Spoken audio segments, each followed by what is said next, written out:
Hey, welcome everyone. As you're dropping in, good to see you all.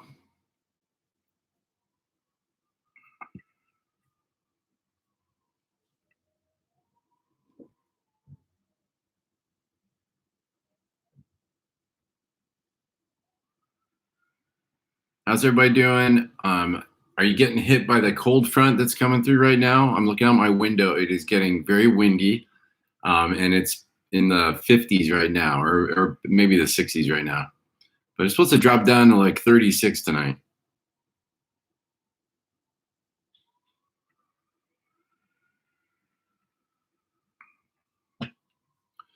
All right, everyone's starting to drop in. This is good. Please remind us where you all are from. And do you have any special Mother's Day plans this weekend?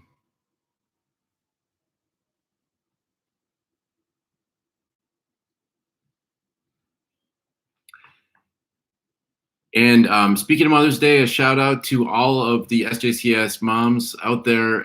Happy Mother's Day. You guys rock. It'd be cool if you dropped into the chat box one of your favorite things about being a mother. And then also wanted to recognize our nursing team this week for National Nurses Week. So thank you all for just being rock stars and just serving behind the scenes often, very humble, very hidden. But we do see you and we thank you for all that you do.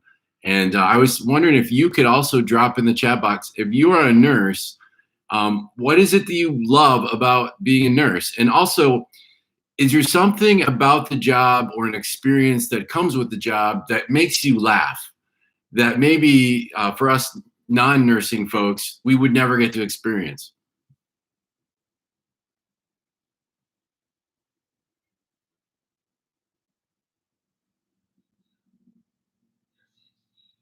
So again, as you're joining, just a reminder, tell us where you're from. For those mothers coming, happy Mother's Day, and please share with us one of your favorite things about being a mom. And then also, if you're a nurse, welcome and happy Nursing Week, National Nurses Week. Shout out to all of you, and please tell us why you love nursing. And if something funny has happened to you or what makes you laugh on the job that maybe unless you're a nurse, you'd never get that experience, please, by all means, share that.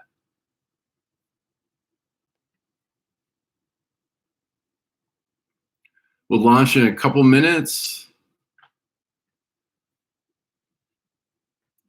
Anna, sorry to hear about your brother. Very sorry for your loss. Our sympathies with you, our prayers and hearts with you and your family.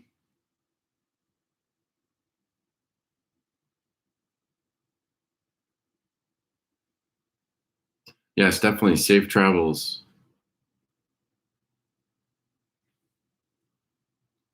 So we'll launch in one more minute. But again, welcome to our town hall. I'm glad to have everyone joining us again. And a happy Mother's Day to our SJCS moms out there. Please put something in the chat box. What do you love about being a mom? And like a favorite thing or favorite memory about being a mom. And also for our nurses, National Nurses Week is happening right now. And we thank you for just being the heroes that you are, the champions that you are. So please let us know something you love about being a nurse. Put it in the chat box if you would. And then also tell us maybe if there's something kind of that comes with the job of being a nurse that makes you laugh from time to time that the rest of us that aren't nurses wouldn't get to experience. Bring us into your world a little bit. And you can maybe, rate it PG-13.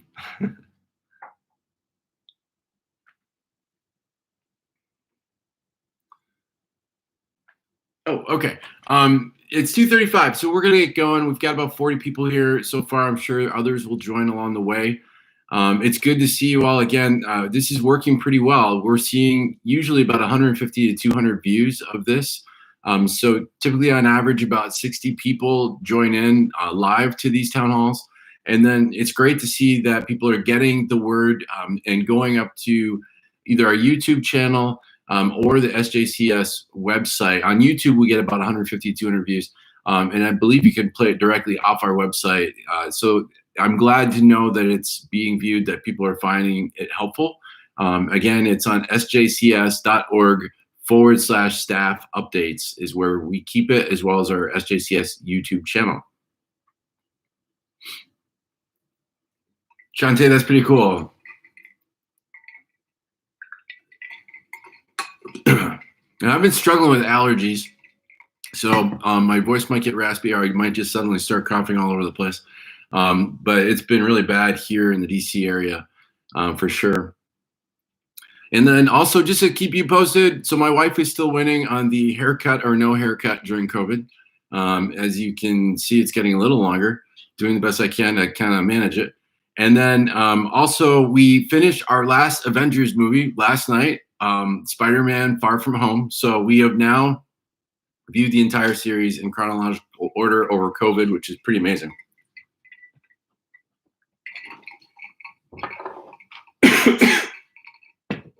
Sorry, excuse me.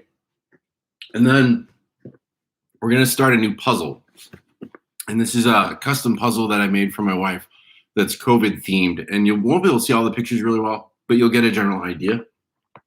I'll hold that up. So those are all pictures of something that we were doing during COVID. So wearing masks is the big one, going for walks and watching the eagles that live locally here. We did some crazy stuff by video with our kids, and we were trying to do some kind of yoga, couple yoga thing at one point in time with them. But anyway, so this is the latest puzzle that we're going to be tracking with. It's 1,000 pieces, so it should take us, the next 6 months, I would think. Okay, so just wanted to get started here. I'm just reading the comments. Wonderful to just hear and see, or to see the things that people are writing about, their children and being a mother. So happy Mother's Day, seriously, to all of you moms out there. Wanted to kind of start our meeting as we normally do, just with acknowledgments of what is happening from a COVID standpoint, how this deadly virus is impacting St. John's and our operations and our team members and the people we support. Right now, in terms of people we support, 13 have tested positive, and we have one person hospitalized. I think that's doing a little better versus last week. Still obviously very serious. And then with staff, we have 11 that have tested positive, with 2 hospitalizations currently. And those are all, again, in DC and Virginia. All residential programs in DC are still sheltering in place. And again, just our hearts and thanks and gratitude go out to every staff member that's volunteered to shelter in place in order to keep the people they support as safe as possible. Thank you for your selflessness and your sacrifice for the time that you are away from your family and your loved ones. We thank you for that. And we thank you for being such amazing ambassadors and the embodiment, frankly, of our mission. And so our thoughts are with you, and our prayers are with you as well. You guys are truly heroic, what you're doing. And then also, I sent out an email earlier this week. Tragically, we lost Mohammed Yatara, otherwise known as Mo, in Virginia. He was a direct support professional, support specialist in Virginia, and worked with 2 men there, supporting them so that they could live their best life. And that was obviously a tremendously difficult loss for St. John's, for Virginia, the Virginia team. And our hearts and prayers are with Mo's family, as well as the team that worked closely with him in Virginia. Mo has left a wife, Mariama, and 4 children, Fatumata, Aisada, Kifori, and Ruth. And it's just heartbreaking to think that on Mother's Day, Mariama is without her husband, and the children, aren't able to celebrate their mom with their father there, and that they won't be able to do that, moving forward for the rest of their lives. It's such a deep, tragic loss, and so we certainly hold them in our hearts right now. And I asked Kwaku if he would kind of send me something that I could read to share, since Kwaku worked very closely with Mo. And so I just want to share with you what Kwaku wrote, and reach out to Kwaku and encourage him when you get a chance, because he couldn't join us today for the town hall. I think even processing through Mo's loss and processing through, writing this is very difficult and challenging. And so he's just needing some time to do that. So if you would reach out to Kwaku and the team at Virginia, whoever you know there, send them some love and encouragement. Let them know that you are thinking about them and praying for them and standing with them during this time. But this was what Kwaku wrote, and I'll do my best to do it justice. Mo, as we called him, was a man with a large stature with an even bigger heart. He was one of strong dedication to his job and his family. He never said no. If you know Mo, you would have known a man who would do anything to provide for those he loved. He truly loved the people we support, for which we worked with daily. He would always say that these guys I work with are my family, and it was the duty in which he approached his job, a duty to provide the best life possible for those he loved. Not surprising, when we spoke to the family, they shared it's a difficult time because Mo handled everything. That was Mo. You would call him and it would be handled with a loving heart. How do you know if love is in your heart, or is your heart, or what's in your heart? It's how you treat people. And Mo treated everyone with respect. Mo was always kind. Mo always had a smile. And if he made a mistake, he would admit it and try his best to correct it. I know what's in your heart by what you do and how you treat people. I was the state director, but he was my example. The loss of Mo will be forever felt within the SJCS Virginia community. May he rest in peace. And with that, beautiful sentiment from Kwaku, I would just ask that we take a moment of silence and reflection and prayer for those that have been impacted by COVID, that are on our team, the people we support, and certainly for Mo's family and his loved ones, his children, his wife, and all those that knew him.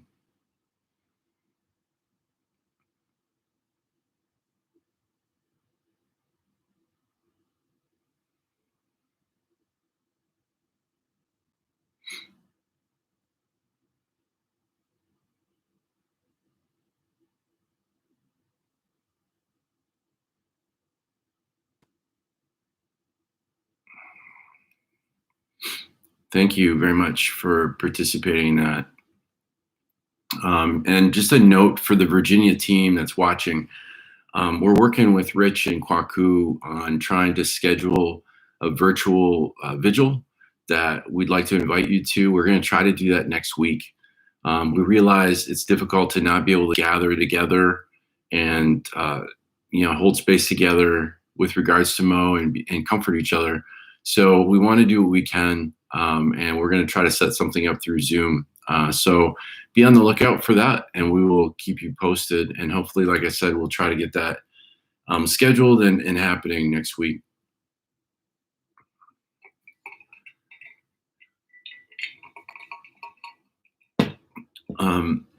Okay, so wanted to also update you on good news, and I'm happy to say that on some fronts you're going to hear the same thing from me this week that you heard from me last week, which is good.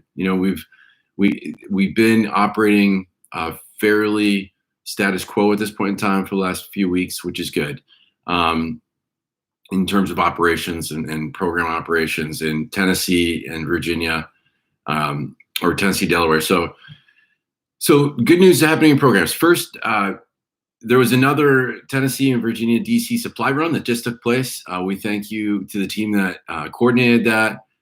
Folks in Tennessee, headed up by Dwayne as well, and Randy, I believe, as well as Steve Sims, Kwaku were involved in that on the Virginia DC side, and John Jackson's helping to also coordinate logistics on that for DC. So thank you for doing that. They literally leave DC with a big truck, or go down and basically hitch up the trailer that's hauled up by the crew from Tennessee, and it's loaded full of supplies, PPEs, and everything that is needed up in this area that's more difficult to get access to. So that just happened yesterday, I believe. So thank you for that. And those supplies are going to be getting distributed in short order, all throughout DC and Virginia. We also have a new Frontline Friday person, and that is Mr. Apple. So he's a direct support professional. So please be sure to check out Facebook and learn a little bit more about Mr. Apple and what he believes and how he approaches his job. There's a great quote that he has. His favorite quote is, "The time is always right to do what is right," from Martin Luther King Jr. So just a phenomenal quote and a phenomenal inspiration to us. Mr. Apple has been a DSP for 10 years, which is just exceptional. So thank you, Mr. Apple, for what you do, for caring so much, and for doing the right thing. We appreciate that so very much.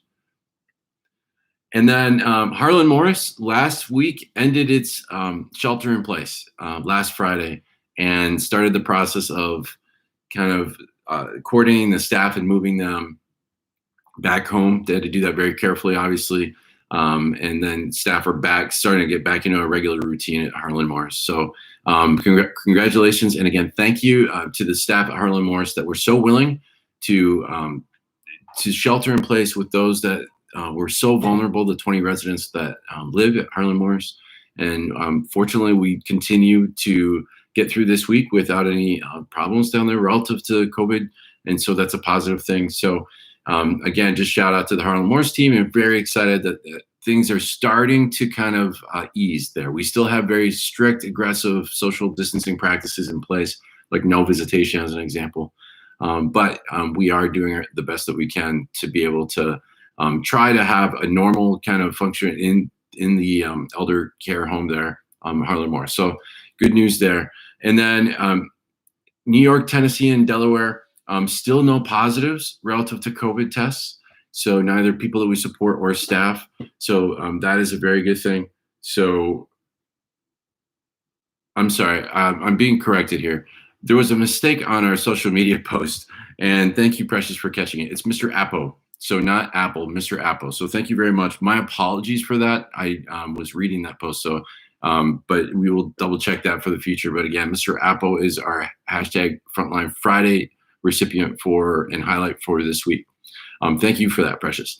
So New York, Tennessee, and Delaware, still no positives for COVID, which is great. And staff are still holding to very aggressive social distancing protocols. As you can imagine, places like Tennessee are already starting to reopen. And so that creates some challenges, where some people that we might support may be working or may have been working through this process at certain locations because they're essential, but they're coming home to residents that may also be sharing space with them. And so we're doing our best to try to reinforce protocols for proper hygiene, proper cleanliness and cleaning and disinfecting, and proper social distancing. As you can imagine, it's not going to be foolproof. It's not going to be perfect. There are risks. The reality is, as places start to reopen around us, the risks are going to increase for the people that we support. And so now more than ever, we have to keep adhering as strongly as we can to social distancing practices to the best of our ability when we're not on shift, as well as certainly when we are with the people we support. We want to help them understand the critical need for social distancing, even in the homes that they live, to the extent possible, the critical need for cleaning and deep cleaning, and then the critical need just for proper hygiene. So all of those things we got to keep reinforcing and keep working on. And that kind of leads me right into the HR update and health and safety. As I've mentioned over the last couple of weeks, we are developing a wellness program. And I believe the first session or webinar or content on that is going to be launching soon with one of our partners. And it's going to be on healthy ergonomics when working from home. So this may not apply to everyone in terms of their job here at St. John's right now, but we do have a lot of people, a lot of team members that are working from home.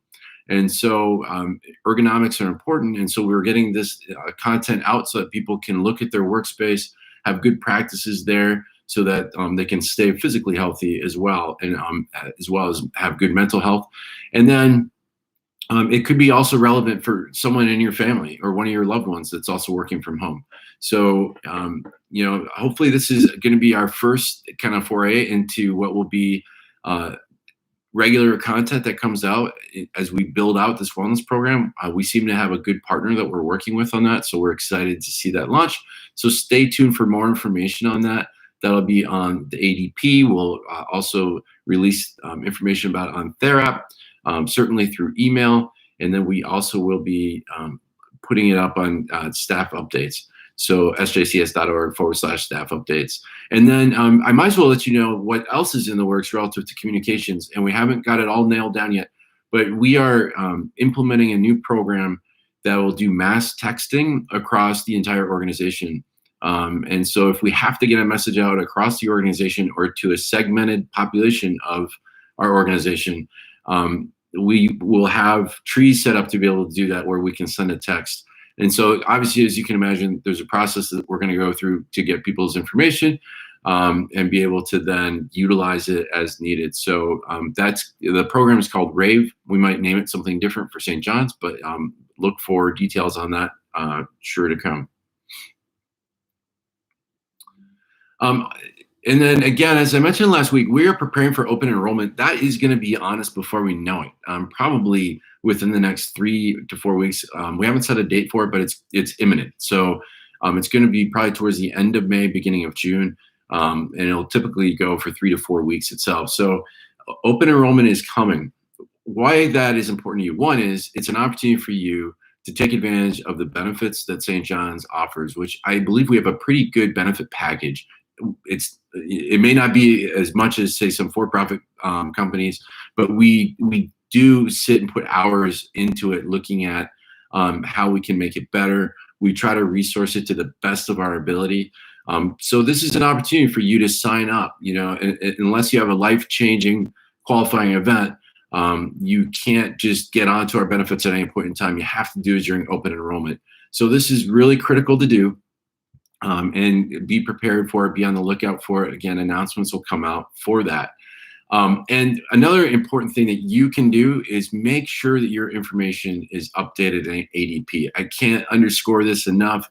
Critical that we know and have correct information on you in ADP and on any beneficiaries you may have and family members, and all of that is really, really important. And so please be sure that it's updated, so that makes the open enrollment process go that much easier.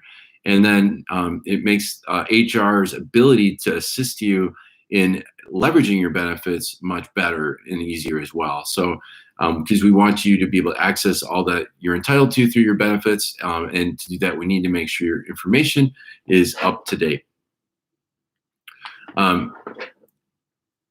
And then again, just reinforcing the same message that you hear from myself as well as our managers, as places around us begin to reopen. Really important that anyone working with people we support wear masks when doing so.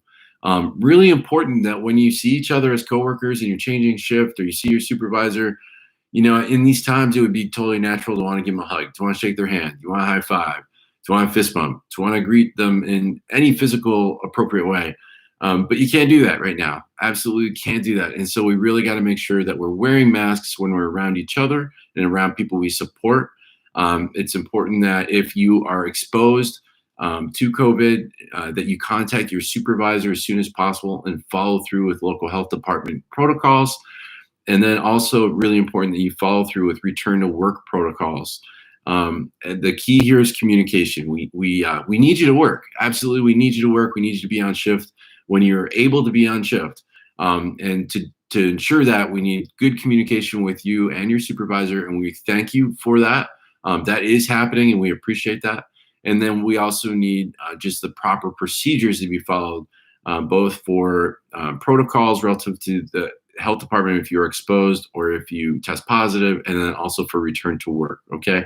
Any questions on those, please first ask your supervisor, and then if you have other questions, you can reach out to SJCS HR at sjcs.org, okay? and we'll drop those in the chat box so you have those as reference as well. On the finance side of St. John's, again, we're hanging in. We projected that May would be a challenging month. Some of those projections have improved, but we are still battling. Again, the accounting team are doing a phenomenal job managing cash, working with vendors. Jamie and the billing team, excellent job on billing, trying to get paid for back billing, all those things that are due to us, we're going after. And then we continue to work on analyzing our service lines and on looking at potential needs for restructuring, so that those conversations are happening at the leadership team level, the regional director level. We'll pull in managers as we need to relative to getting accurate information so we can make the best decisions possible with as much information as we can in the short amount of time as we can. Obviously, when you're in kind of a crisis, time is probably your most valuable resource, and you have to act quickly. And so we are doing our best to push those discussions forward. And again, we will try to keep in front of you with any decisions that come that are important and that could impact you potentially, or your programs potentially. And then we also are furthering the conversation on hazard pay and performance. So we are still trying to figure that out. Okay, so some funding streams are allowing for hazard pay, are starting to build that in or allow for recoupment of that. So we are trying to understand that and then trying to work as quickly as possible at seeing what we can do to implement. And so that's something that Rich and the leadership team are working on and continuing conversation, and we'll be able to communicate with you more on that in the future. Again, I have no guarantees. I don't have the details.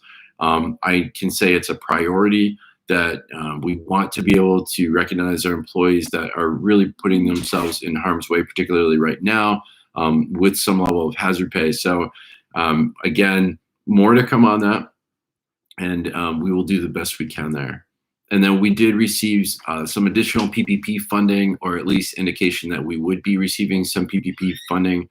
And so that's positive. Again, if you were to try to absolutely know the black and white of how you can utilize PPP funds, you would be one in about 100 million people, because there is no clarity. There's very little clarity on how to use these funds, and there's a lot of risks that come with them.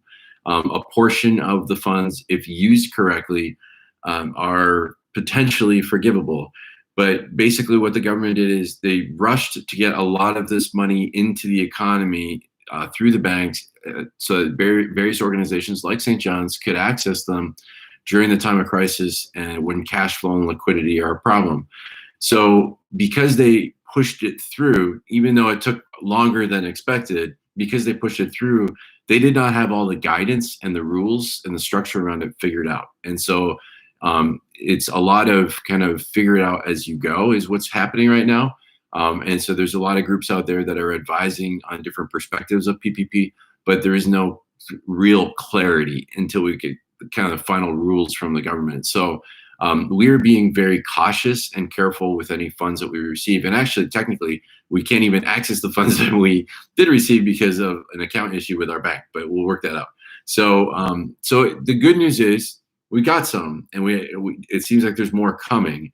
The bad news is it's fraught with risks, and it's a little unclear how to best use it. So Sherry and the team, working with George and Rich, are trying to really understand the ins and outs of it, make sure that all of our T's are crossed, I's dotted, that we're accounting for the use of it well and appropriately, so that we can pass any audit that should happen, because we're assuming that we're going to be audited. So we want to make sure that we're positioned well as we move forward with that.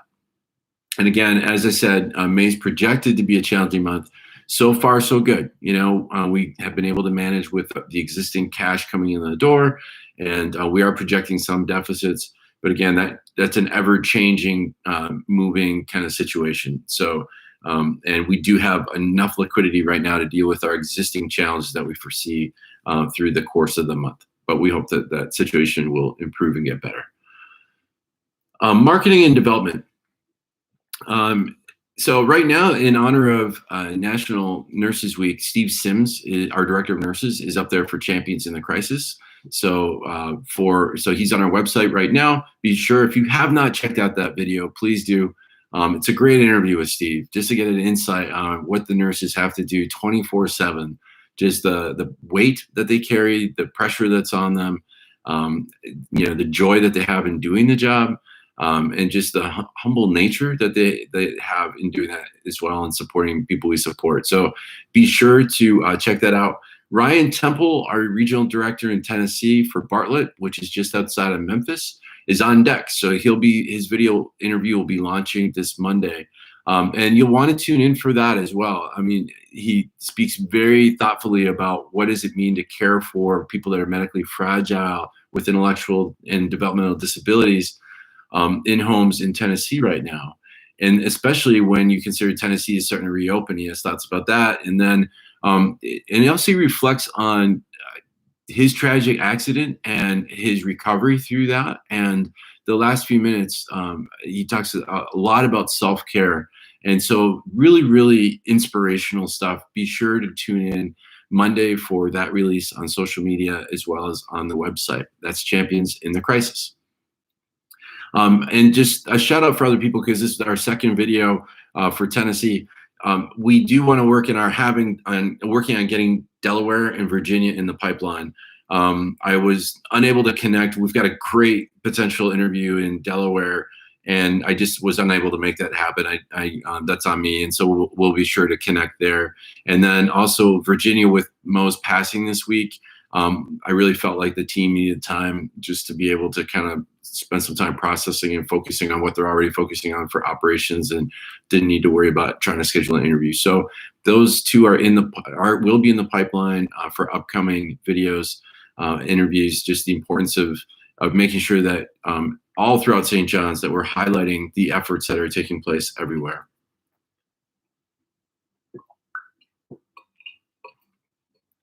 And then hashtag Giving Tuesday Now took place this past Tuesday on Cinco de Mayo. And so far, with your help and through donations, as well as through sharing about all of our posts and about Giving Tuesday Now, about St. John's, we have raised $13,292 so far. And remember, this is a month-long campaign with a 2-to-1 match. So that $13,292 does not include any matching dollars. That is just donations that have been generated through Giving Tuesday Now and our promotion of it. All right. So that is such an amazing number for us. And our mail is just dropping into people's mailboxes. So this week, the print pieces went out, and our letters, our appeals, all of that's asking people to give, just hit our donor files, both for the Founders Board as well as for St. John's.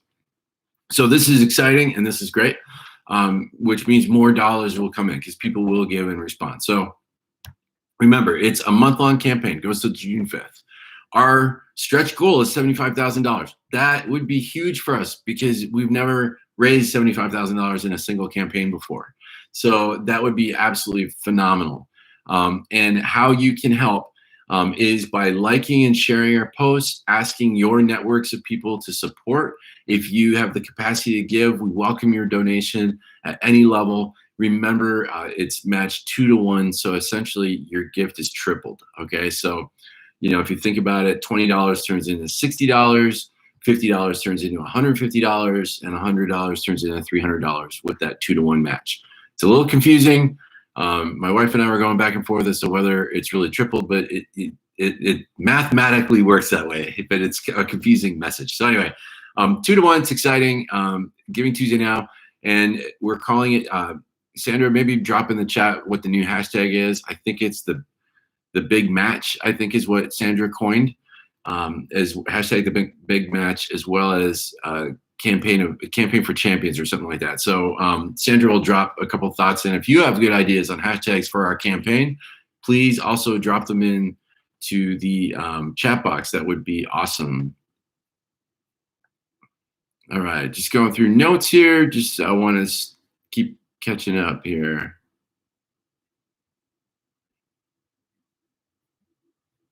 Okay. All right, so kind of coming up, let's start with staff questions. So before I get to my kind of final closing thoughts here, um, let's be sure to, if there's any staff questions, can we drop them in the chat box? I haven't seen any. Sometimes it's difficult for me to track with any questions coming in while I'm talking. And it's always helpful when people reach out to me offline. So thanks again, Precious, for correcting me with Mr. Apple there. That's helpful. And I also want to thank, I had a couple staff reach out to me, FYI. So remember last week, I shared my contact information and just said, hey, if you ever have concerns, my virtual door is open. And I'm really grateful. I heard from a couple staff that were willing to kind of step out there and just share a couple thoughts, questions, had good dialogue with them, and certainly passed along their concerns to the rest of our team, the appropriate members of our team, so we could just be reinforcing those things. So, and just a message out there too for any managers, it's really important, especially now in light of kind of this crisis, that we create an environment where staff, our team members, our fellow team members feel safe to ask questions. So I really appreciate everyone's work on that. I really appreciate willingness to have an open door. I think that that's really important. I think that's part of our DNA. So thank you so much for joining with me on that. So that's good. Any other questions? Please put them in the chat, and we'll try to address them. And again, we also just updated a section on the sjcs.org/staff updates site that has staff FAQs. So we're taking the questions that we get either through the staff questions email, or through this process in the chat box, and we're putting them up on the website so that with answers, okay? So if that's a good resource, it's a good place for you to go and be able to check that out. So, okay. So I've decided, at the risk of offending anybody, and just go with me here. I've decided to call kind of my closing segment "Two Fucks to Give," and I hope I'm not offending anybody by doing that. There's a little bit of a fun story around that. I won't go into the story at this point. Maybe I'll tackle that at another time. You can certainly talk to a few staff on the leadership team, and they can explain maybe what's behind that. So my two fucks to give this week, just some thoughts I have that I want to be able to share with you, and they're reflective and meant to be serious. Maybe they won't always be, but they are in this segment right now. I read this article this week that my wife put me onto, which was really cool, called 3 Things Nonprofits Should Prioritize in COVID-19. And I want to take a few minutes just to kind of walk you through that, to be able to, I forgot, since this is, sorry, I'll come back to that. I actually have coins here. So just, you can see the coin. So someone gave me these 2 coins so that I would have 2 fucks to give. So I actually have a couple of them. So I keep them on me just to have, as a reminder that I should always have, I should always give a fuck. So anyway, enough swearing for now. Let me get back to the article. 3 things nonprofits should prioritize in COVID-19. And I want to share this with you because I really think it's important that it reinforces in a lot of ways kind of what our current thinking is and how we're trying to act as an organization right now. And it also, I think, broadens that out and kind of codifies it a little bit. So I thought it was really important for us to kind of walk it through together. And we'll probably circulate this and either put it out on social, or we'll put it up on our website. And it's from the Stanford Social Innovation Review, I believe. So the first one is, again, during COVID-19, 3 things nonprofits should prioritize. First, social impact. Why do you do what you do? Okay. Why do you do what you do as an organization? We've got to come back to mission. Okay, we got to come back to mission. So here, I have a little bit of an exercise that I want to throw out and get everyone's involvement here. And the first thing is, I would like us, okay, as a group, to write out what our mission statement is, right? So don't one person put the whole thing out there, but put the kind of build on it. Someone put out the first building block, and then we'll add the next building block and just see if we can do our mission statement in the chat box, okay? So who's willing to start us out? What is the first part of our mission statement? I'll give you a hint in a second if I don't see it materialize.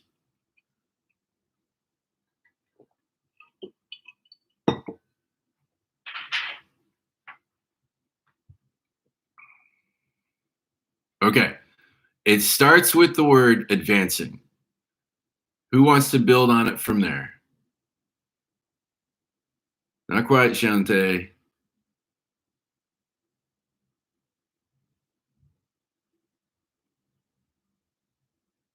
There you go. All right, good start, Terry. Advancing inclusive communities. What's next?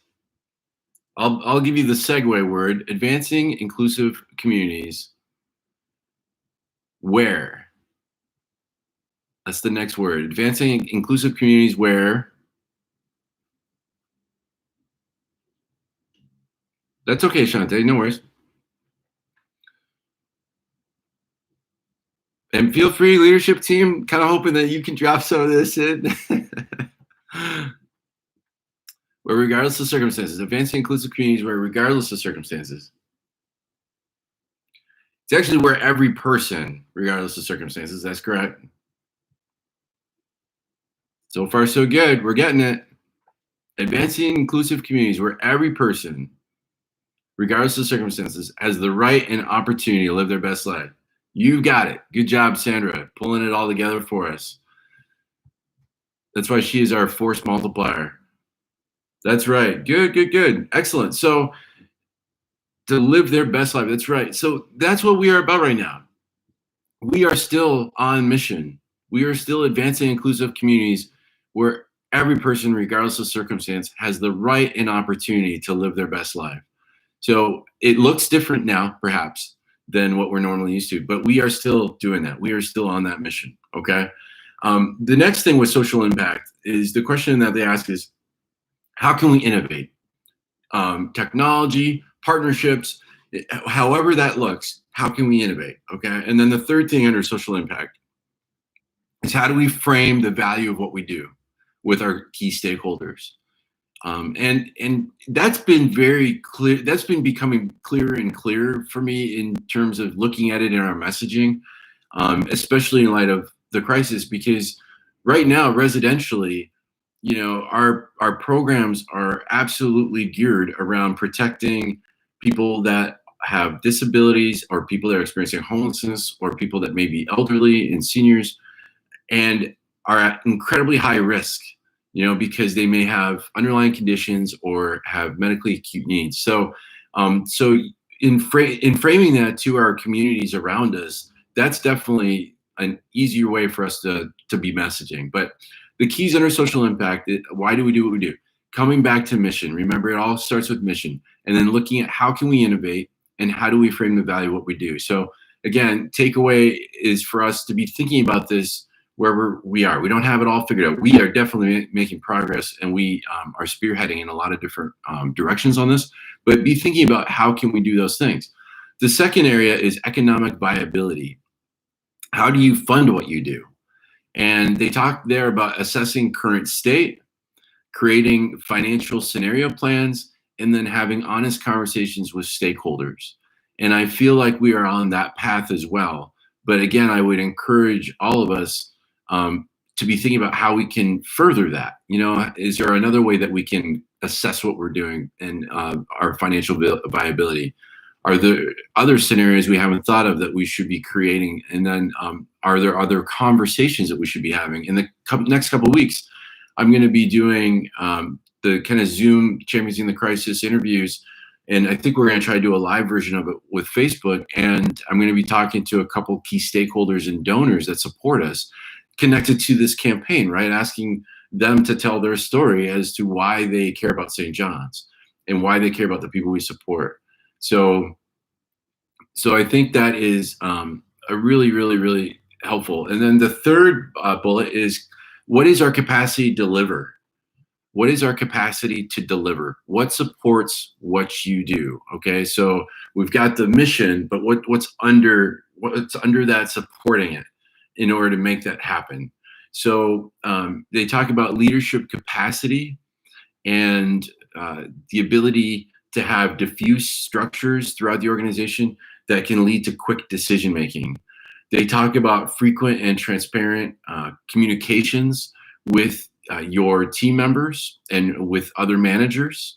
And they talk about recognizing the humanity of each other, which I thought was really important. That in the midst of trying to achieve mission, in the midst of doing that in the middle of a crisis, people are being impacted all around them, through their loved ones that are either being hurt by the virus or taken by the virus, and so they've got real challenges in their own life that are happening. They may be concerned about their finances. They may be concerned about the health of their parents, whatever it might be.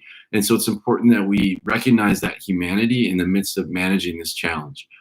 And then they talk about adaptive capacity. And this, I thought, really, I thought of St. John's when I read this right away because I was attracted to St. John's. One reason was it's in in the DNA of the organization is this ability to adapt and innovate. They talked about being experimental during this time, to think in terms of short-term goals and to think about piloting and prototyping programs, as opposed to rolling out massive initiatives. And so this, I think, was really helpful for me, but I'm sure helpful for all of us to be thinking about how do we do our programs, how do we operate, how do we manage during this time. And then the other two areas of capacity they talked about was collaborative capacity, which is our ability to form partnerships during this time. And so, that got me wondering, who could we potentially be partnering with? And so I would ask that question of you: who in your communities where you serve could we potentially be partnering with during this time? And then technological capacity. And that's both internally, what is the technological capacity of the organization? Do we have the tools needed in order to do the jobs that are necessary all throughout the organization? And it's also how do we leverage a technological capacity to better provide the service and the supports that we do. And I feel like we're definitely on the cutting edge there with Carl and Precious and Ryan and the work that's happening with enabling tech all throughout the organization and how we're trying to get that to a whole nother level. So that was just, an area of capacity delivery that I thought was interesting. And then the last piece of this is staying true to purpose. And it kind of comes full circle because the first one is coming back to mission, right? Well, the last one is staying true to purpose. And with that, I wanted to kind of come back and ask us all to reflect and learn from how Mo lived and worked. Think about the words that Kwaku used to describe Mo.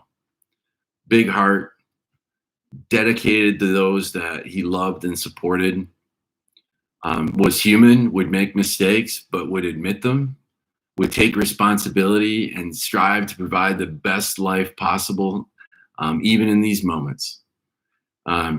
Was full of laughter and had a great smile, and he did it with love in his heart. And so, as I think about most potential impact on us and what we can learn, and I filter it through the things that I just read, thinking about, are our hearts big? Are they big enough? Do they have to grow bigger? Are we fully dedicated to those we love and support? What does that look like now during this time? Maybe we've all tried to take it up a notch, and that's great. We've talked about as an organization trying to use this as an opportunity for growth, both personally, professionally, organizationally. So how can we do that? Are there mistakes that we've made that we need to take responsibility for, and just move on and put stuff behind us? How do we do that? And even in the midst of this crisis, are we still striving for the best life possible, not only for ourselves, but for the people that we support? And I know that when I think about our nurses, I know they do that. When I think about our direct support professionals, I know they do that. Our state office managers, I know that every person's intent is to do that. I just want to take this challenge from Kwaku and the example that Mo was, and ask all of us to learn from that and to be able to just do the work that we do to the best of our ability with love in our hearts. I just think that that's so powerful. And if we can keep Mo's memory alive through doing that, then we honor his legacy. And I hope that we are able to do that as an organization and be really intentional about that. Mo was of Muslim faith. And as I was thinking about, how do you offer condolences to people of the Muslim faith, I was doing some research on this. And I found this great quote. And this quote was from the Sahih Muslim book, and was spoken to Salama, a wife of Prophet Muhammad. And it's specifically intended to be a condolence message to a spouse. And it's very simple and very heartfelt. And here it says, "So lose not heart nor despair." So lose not heart nor despair. When I read that, I understand that it's geared more towards Mo's wife specifically, but this can comfort and encourage all of us as well. That despite all the changes and all the challenges, all the setbacks and the disappointments and the crushing losses like Mo, we must not lose heart and we must not despair. We have to keep pushing forward. We have to keep doing our work with love and hope in our hearts. The people we support absolutely need that. Our families need that. Our loved ones need that. And we need it ourselves. And so let's be that for each other during this time. Let's keep encouraging each other. Let's not lose heart. Let's not fall into despair. Let's keep each other held together, pushing forward despite all the challenges and the changes and the situations that are ever changing every day. I just want to say again, I thank all of you for the work that you're doing. I thank you for your hearts. I thank you for your hands that care for people. I thank you for showing up in big ways, in small ways, in hidden ways, in ways that no one even knows about. I thank you so much for that. You are truly St. John's ambassadors.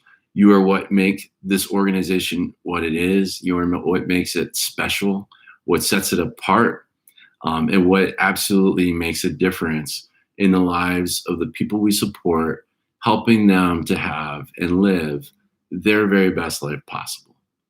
So thank you so much. With that, I am going to just kind of sit for a couple minutes and encourage you all to drop something in the chat box. And if there's any questions, please just drop them in the chat box. We'll try to get the answers to you. If we can't get them right now, we will absolutely get them offline and get to you. So I know it's been helpful to kind of be able to throw stuff out there for questions. So please do. And I'll hang out for the next few minutes and chat with whomever.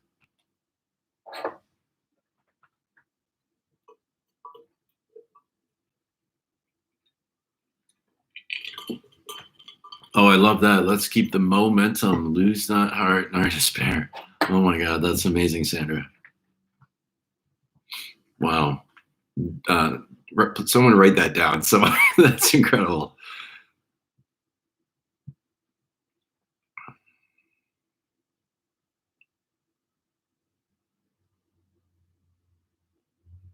Again, just, contact information. If you feel more comfortable reaching out to me directly, athornton@sjcs.org. I'm sure Sandra or Ryan can drop that into the chat box. Thank you guys. And then my phone number, 315-380-3086. 315-380-3086. It's on my signature line as well. If I don't answer it, and I typically don't always answer calls from numbers I don't recognize just because I get robocalls a lot, but I will listen to any voicemail and I certainly will reply. And you can also text and I'll certainly reply.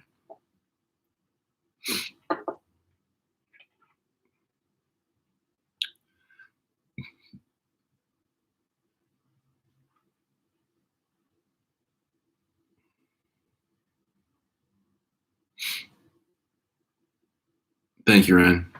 Thank you. Perfect. I'll keep hanging out for a couple minutes.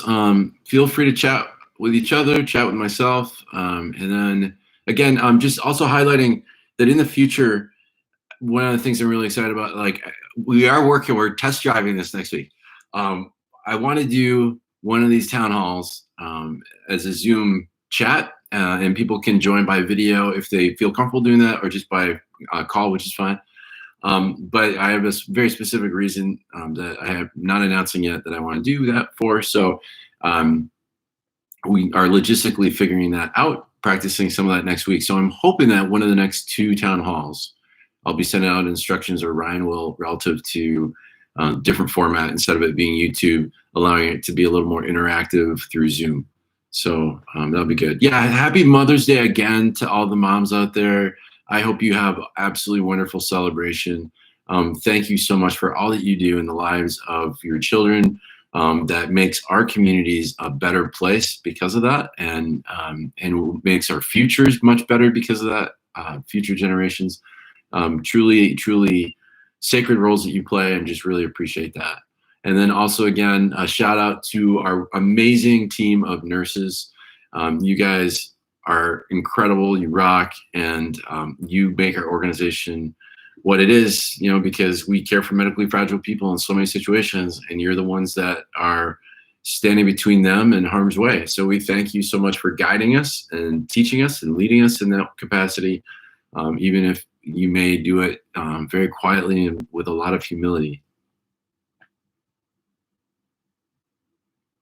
Terry, 13 grandchildren. That's incredible. And 2 great grandchildren. Congratulations. That's awesome.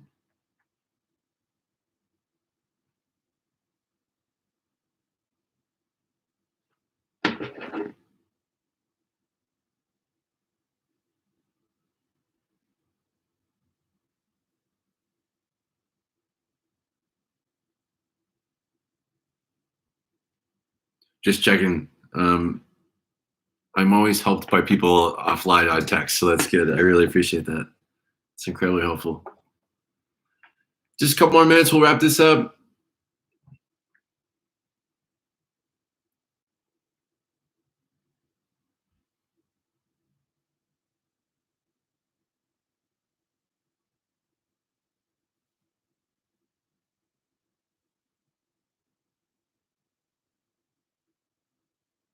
You're all very welcome. I'm happy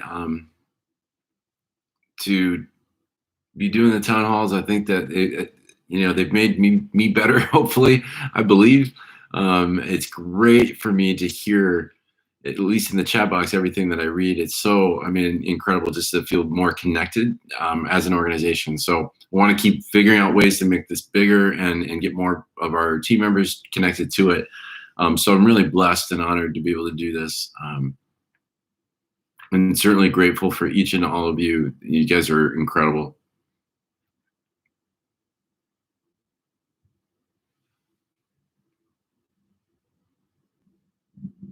Okay, we'll go till 3:30, and then I'll end the stream. Not trying to rush anyone on their way.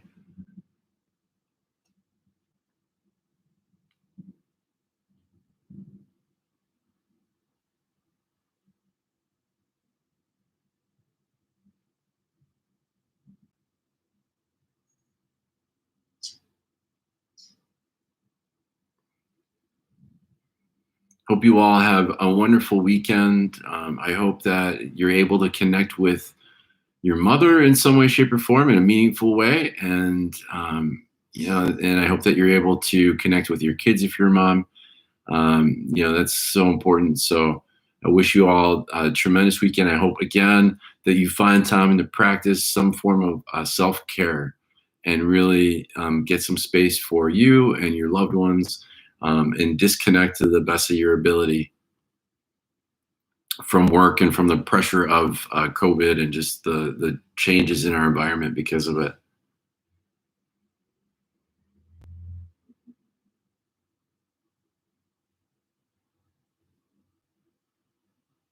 All right, it's 3:30.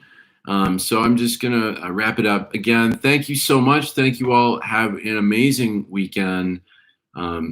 Stay healthy, be safe, and be well. Love you all. Take care.